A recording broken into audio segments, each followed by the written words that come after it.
One more time. Oh, one is.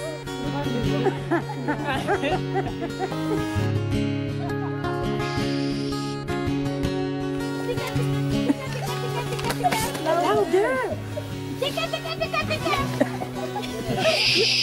Tika, tika, tika, tika!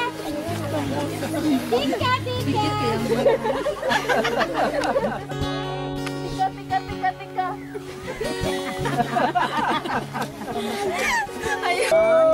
Yes. Look at them, look at them.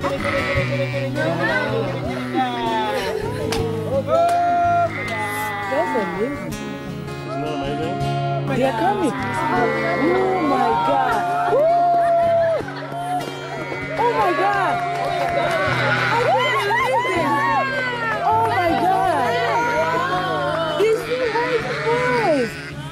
Oh my God. This is amazing. One more.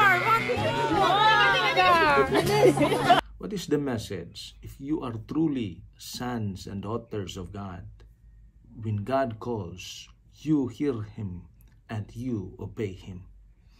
Minsan sa ating buhay, napapalay tayo sa Diyos. Kaya tinatawag tayo niya pabalik sa Kanya. Recognize natin yung voice niya because of the Holy Spirit that is within us. God put His Holy Spirit to us para maging contact natin sa Kanya. When He calls, let us listen and obey. Yan yung usas. Once saved is always saved. Para lang po ito sa totoong na may pananampalataya sa Diyos. Question, can we lose our salvation? No, hindi po yan ang tanong. Ang totoong question, is your faith real or fake?